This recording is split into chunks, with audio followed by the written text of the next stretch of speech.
Olá pessoal, hoje nós vamos falar sobre procrastinação. Resolvi falar sobre isso porque eu me vi nessa situação.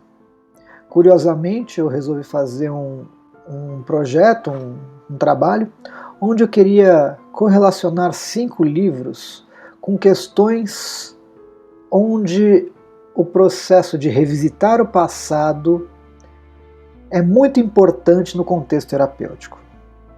Seria já difícil fazer isso com 2 livros, mas eu resolvi fazer isso com 5, o que torna a coisa muito mais desgastante, difícil.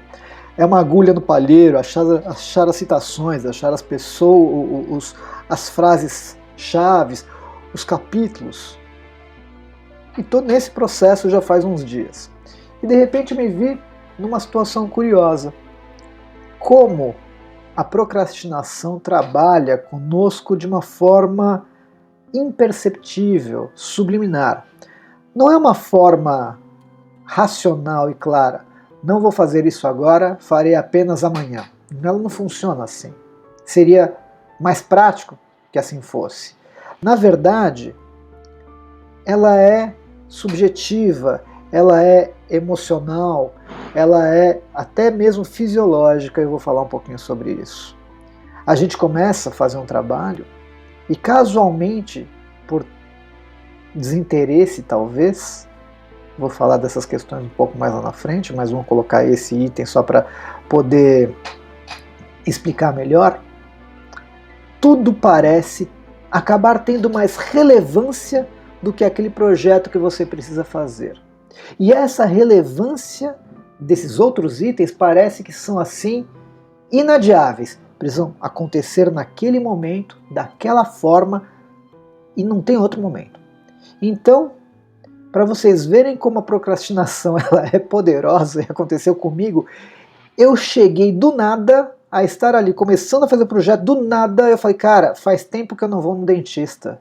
Veio a pandemia, tal, não pude ir no dentista, eu preciso ir no dentista agora. Então, olha só que maluco. Eu cheguei a ligar para o dentista, marquei com o dentista e fui no dentista no mesmo dia. E depois eu olhei e falei, cara, eu já tô há mais de um ano sendo dentista, por que eu tive que fazer isso agora, nesse exato momento? Olha só como a nossa mente nos sabota sem a gente perceber. E assim você vai fazendo, racionalizando, né? Que na verdade nada mais é do que justificativa, alguma justificativa que a sua mente dá para evitar fazer aquilo que precisa ser feito, né? Então, uns vão falar, não, vou aproveitar que não tem ninguém agora e já vou lavar toda a roupa, amanhã eu não vou conseguir, vou lavar o banheiro agora, vou passar a roupa agora, vou lá naquela loja comprar aquele negócio, na loja de material de construção que eu estou enrolando para ir, vou agora, pô, não dá para fazer isso amanhã, mas daria para fazer isso amanhã ou na outra semana, porque faz 3 meses que você não faz isso, né? Mas não, naquele momento todas as outras coisas viram algo inadiável. Você não pode deixar para amanhã. E assim você vai procrastinando, né? Você vai enrolando, tudo tem mais importância do que o projeto. E aí quando chega, por exemplo, no final do dia, você fala: tô cansado, fiz tanta coisa hoje, não consegui começar o projeto porque as outras coisas eram mais importantes. Tá no final do dia, agora eu acho que eu mereço pelo menos dar uma descansada, vou assistir aquela minha série. Nesta hora você já abre uma janela ali, né, para descansar e ver a sua série, porque seria inadmissível você assistir a série que você tanto gosta às 3 horas da tarde. Né? Você tem um código ético e moral com você mesmo que não te permite, né, assistir a série às 3 horas da tarde. Então a sua mente vai criando outros subterfúgios para fugir daquilo, mas quando chega a noite pode.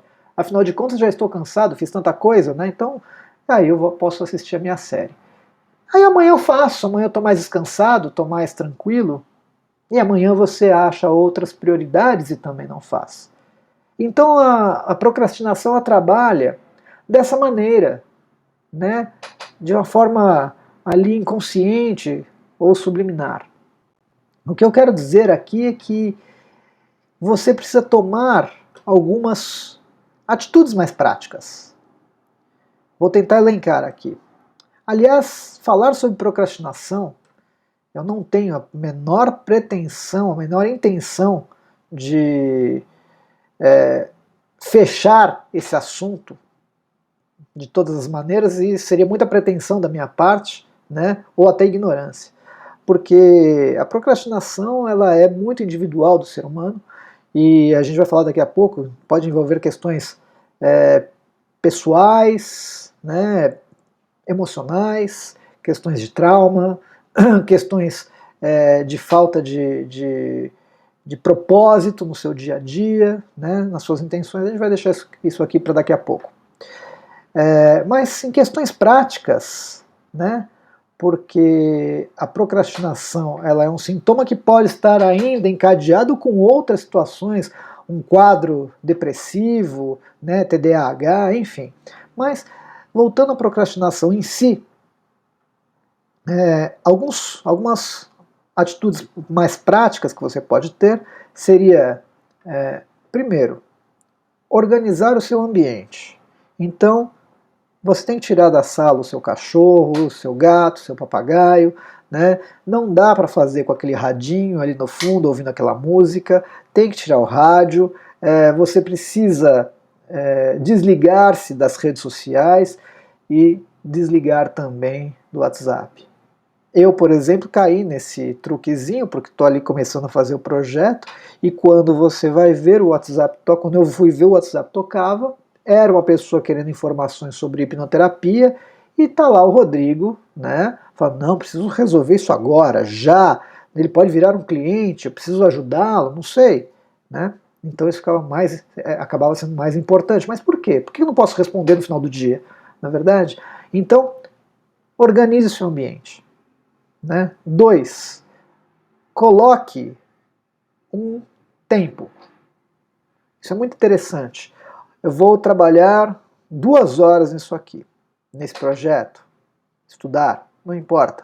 Porque quando você já sabe que serão 2 horas, parece que fica mais palatável. Você fala, ok, não vai ser o dia inteiro, será apenas por 2 horas. Né? É quase o mesmo conceito do AA, né? Não é só por 24 horas, não é para sempre. O AA são os alcoólatras anônimos, né? Agora fala alcoolistas, né? E ele fala, não é para tudo sempre, é só por 24 horas, né? Me manter sóbrio. É a mesma coisa. Eu não vou trabalhar o dia inteiro nisso, vou trabalhar durante 2 horas. E isso fica mais fácil, né? Organize o seu dia. Coloque um to-do list, né? Tudo que você precisa fazer.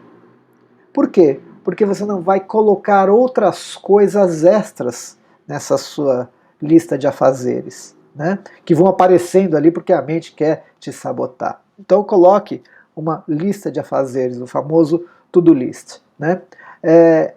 Divida o seu projeto, organize o seu projeto. Então, se você vai fazer uma planilha, já tenha todos os dados à mão, coloque tudo certinho. No meu caso, tenha todos os livros ali, as citações já pré-marcadas, tá, para você poder fazer as correlações. Eu não sei qual é o seu propósito, né, o que você está enrolando, e isso também pode se estender até para atividades físicas e outras coisas mais que você acaba procrastinando. Então, se você quer fazer ginástica, já deixa a sua roupa pronta no dia seguinte, vá sem pensar, que se você for negociar com a sua mente, você perde, e isso é inevitável. Vai, né, sem discutir com a sua mente, né? Eu costumo dizer que eu vou não indo. Eu não quero ir, mas eu coloco shorts. Eu não quero caminhar, mas eu já estou colocando a blusa. Eu não vou hoje, mas já estou lá embaixo. E quando você vai ver, você já está andando, já está fazendo a sua atividade física e tudo mais. Não negocie com a sua mente que ela vai querer achar subterfúgios. Depois de tudo isso feito, plano de ação, metas realistas, um cronômetro, um horário, organizado o seu ambiente de trabalho ou da forma como você achar melhor, né? Tem um outro componente que entra na jogada. E este também aconteceu comigo. Eu estou falando isso porque não é porque eu sei de todos os processos que às vezes eu não me pego numa situação de procrastinação, né? E que elemento extra é esse? Depois que eu organizei tudo, que eu fiz tudo certinho, desliguei tudo que precisava desligar, fiz na parte da manhã, Aí parece que aquela criança interna, que é uma figura de linguagem, né, birrenta, aquela criança interior fala: ah é? Eu não quero fazer. Então ele tem mais uma outra carta na manga que você não contava, que é a parte fisiológica. E nesse momento começam a vir ali certas sensações, desconfortos, desânimos, dor de cabeça, um sono terrível, avassalador, né? É o que a gente chama de lei da inércia. A lei da inércia é o seguinte: corpo parado quer ficar parado, corpo em movimento quer ficar em movimento. Então, se você anda muito nesse sedentarismo, nesse autossabotamento, de não fazer absolutamente nada, parece que sua mente vai desacelerando e vai ficar mais difícil por algum projeto, né, para frente. Então a lei da inércia é: mantenha-se na atividade, mantenha-se sempre ativo, né, porque a mente começa a ter um mínimo de carga de ansiedade positiva, né, ou seja, um pouco de cortisol ali te dando energia, senão você vai ser literalmente levado, drenado por esse desânimo, por essa falta de energia, né? Então parece que este novo elemento, esse novo componente entrou na jogada para querer justamente interferir, né, no que precisava ser feito. E ali eu falei: meu Deus, como eu posso estar morrendo de sono, desanimado, sem energia? Foi ali que falei: caramba, a procrastinação vai muito além apenas de questões organizacionais. Nesse instante, então, você tem que parar e observar o que tem por trás da procrastinação. Talvez ela vá além apenas do desânimo de não querer fazer o projeto, ou quando a gente se engana de achar que tudo é mais prioritário ou prioridade do que aquilo que você precisa fazer. E não é. Você sabe que às vezes você precisa entregar alguma coisa no seu trabalho. Então, quando você toma consciência de tudo, vivencia tudo isso que eu estou falando para você, e passa a observar de uma maneira com amor, com calma, sobre você mesmo, você pode observar novas questões. Questões como: será que eu tenho um verdadeiro propósito? O quanto será de interesse eu tenho para poder executar aquilo que eu preciso fazer? Estou dizendo isso por quê? Porque às vezes a gente, no nosso trabalho, já não tem mais aquela alegria, aquela felicidade, o famoso bore-out, não burnout. Bore-out é estar chateado, né? O ambiente já está tóxico, você já não vê mais progresso ali, você já não vê tanto interesse, ou por alguma razão aquilo já não te traz mais nenhum benefício, nenhum incentivo. Às vezes o ambiente já está tão desgastado que você não consegue ver nem futuro para você ali. Talvez uma percepção subjetiva, não sei, mas quando você perde o propósito, tudo fica mais difícil de acontecer. O outro ponto, que longe está de ser dicotômico, a razão ou seja, que a razão é exclusivamente essa, mas é apenas mais um tópico que eu acho muito importante salientar, é que quando você entra nessa falta de propósito, naturalmente tudo isso reflete, né, tanto no corpo como no processo de justificativa e racionalização para autossabotagem, priorizando outras coisas, né, é que às vezes é mais palatável, mais aceitável você se dizer um procrastinador do que você não conseguir realizar um projeto e se sentir frustrado. A frustração da não realização, ela é, ou do fracasso, ela é muito mais angustiante do que você apenas poder falar que é um procrastinador. A procrastinação é socialmente mais aceitável do que aquela pessoa que se amedronta junto a algum projeto ou aquela que se sente um fracasso perante aquilo que fez. Então é melhor não fazer e dizer que procrastinou do que fazer e não ser aceito.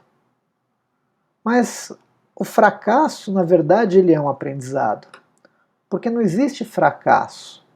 O fracasso é a visão do outro, que é um crítico, e você, às vezes, precisa se adequar à sociedade, sendo uma pessoa que está sempre ali pronta para entregar, se dar ao máximo, né? Se permitir ser perfeito, quando na verdade não é isso. Às vezes você não tem habilidade ainda em relação àquele projeto. O fato de fazer o projeto é o que vai te dar mais know-how naquilo. Talvez você esteja começando, e começar é difícil, tem a fase do aprendizado, né? Tem a fase de ouvir as críticas, mas as críticas, quando elas não são construtivas, elas também nos afetam. Se aquele seu gestor simplesmente faz aquela crítica conveniente, fala, isso para ficar uma porcaria tem que melhorar muito, não te dá nenhum norte, não te dá nenhum caminho, não te organiza, sendo que ele é o seu gestor e sabe os passos a serem dados, realmente isso vai te deixar numa situação bem desconfortável e até pode ser um aprendizado pela dor, ou seja, criar um pequeno trauma. E ali você então começa a se sentir ineficiente, improdutivo e incapaz. Numa próxima vez que você tenha que executar um projeto semelhante, por associação, olha, passei por tanto desconforto naquela situação que essa você já prevê, já prediz que vai ser incapaz. E ali vem toda uma sensação emocional, né, sentimental, fisiológica, naturalmente, porque uma coisa puxa a outra, e você então começa a enrolar e acaba talvez não entregando o projeto, falando que você procrastina.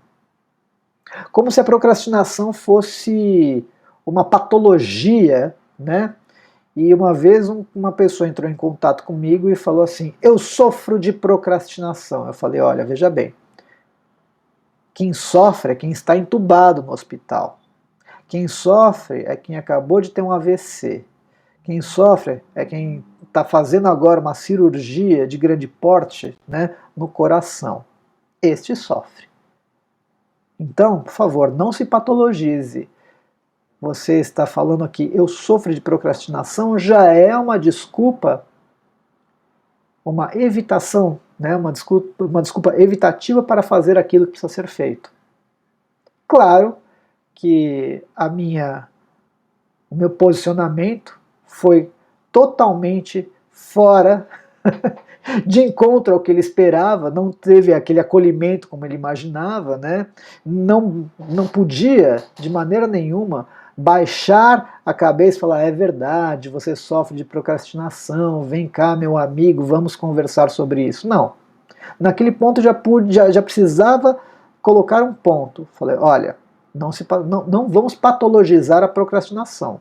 Sofrer, porque essa palavra é muito forte, eu sofro de procrastinação. Não, você não sofre. Quem sofre é aquele cara que está no hospital prestes a morrer. Você está numa condição que dá para ser trabalhada. Só isso, para ele, já não foi muito agradável. Mas eu precisava ser claro. Porque eu estou passando por isso, você vai passar por isso, outra pessoa está passando por isso, né? E a gente precisa entender quais são essas questões lá atrás que nos fazem ser e agir como nós agimos agora. Então, primeiro, falei aqui dessa questão da procrastinação ser um subterfúgio mais cômodo, mais palatável do que o medo do fracasso. E nós temos mais um outro item tão importante quanto, que são as questões pessoais do nosso passado. A gente acha que isso é irrelevante, que isso pode não ter não ter cabimento até. Mas sim, muito da nossa infância, muito da nossa adolescência, a gente acaba trazendo para a nossa fase adulta. E então você passa por eventos de alta carga emocional. Claro que talvez uma visão adulta hoje não faça mais sentido, mas quando você era criança, isso ficou ali muito bem gravado.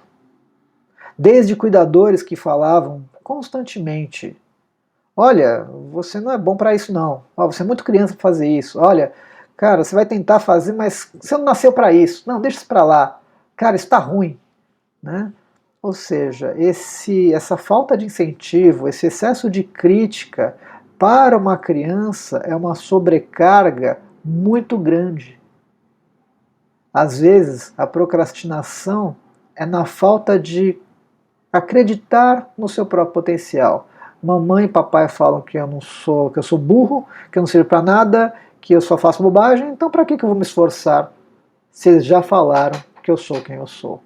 Isso é apenas uma história que eu estou criando aqui agora, porque podem ser N coisas diversas, mas é só para vocês terem uma ideia de como a forma como você foi educada, a forma como você não teve o suprimento emocional adequado para se sentir querido, amparado, com segurança, né, amado, incentivado, seguro, como isso interfere sim na sua forma de ser, pensar e agir. E isso sim pode trazer, a infância traz para você aquele rastro, né, que se reflete na fase adulta. A hipnoterapia, que é o que eu trabalho, foca nesta parte, nesse item, que vai buscar as raízes, as origens de eventos de alta carga emocional ali numa infância, ali numa adolescência, que te fizeram, sem você perceber, um mal muito grande.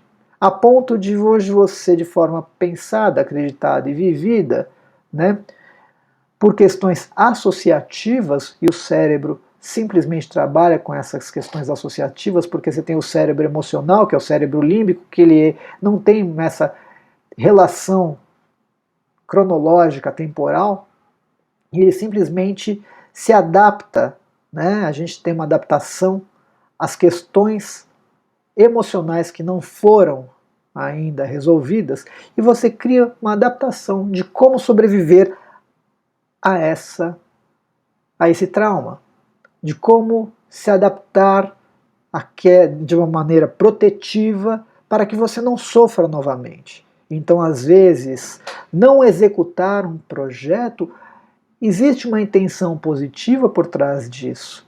Não executo o projeto, ninguém pode me criticar, ninguém pode falar nada sobre mim, então eu não faço nada. É melhor não fazer e não ter nenhuma observação do que fazer e ser, talvez, refém ali de tantas críticas, né, que podem me fazer ainda, me sentir ainda pior.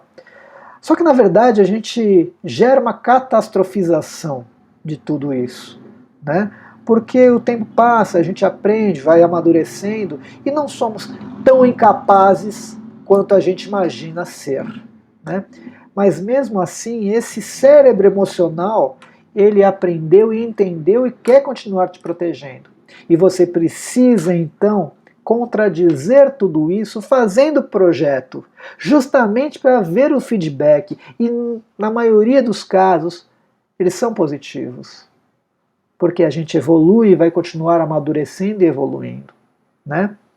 Mas a hipnoterapia vai buscar essas raízes, essas origens, para dar uma nova percepção emocional àqueles medos, àquelas aflições, àquelas angústias, àqueles desamparos, àquelas carências. E quando isso está ali já trabalhado, achando o seu porto seguro, com essas memórias emocionais reconsolidadas, parece então que você então tira aquele peso do medo, da angústia, da tristeza e fica com mais condição de assumir as rédeas da própria vida para seguir adiante.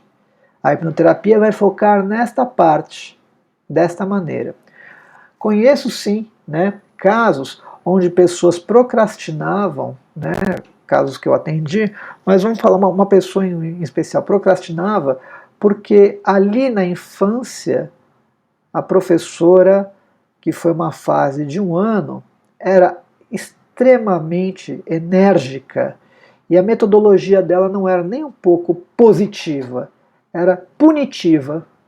E ele passou uma vergonha enorme quando foi à lousa, né, escrever lá, dar uma resposta, não me lembro bem, e a classe inteira riu. A partir deste momento, ele se sentiu totalmente inseguro, inadequado, não conseguia mais, nem mesmo ele sendo um gestor, tendo uma equipe abaixo dele, se posicionar. Porque a equipe representava justamente aquela classe que ria. Olha só como é uma associação. E os gestores acima dele seriam a representação daquela professora. E ele naquela posição é como se o cenário fosse outro, mas a representação era muito similar.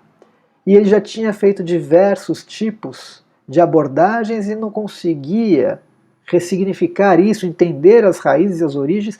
E quando ele viu isso, acolheu a sua criança interna ferida, colocou ali um ponto final, deu a essa sua versão do passado apoio, segurança, carinho, amor, parece que as coisas começaram a fluir. Ele começou a se sentir mais à vontade, ele não começou mais a se sentir acuado junto à sua equipe.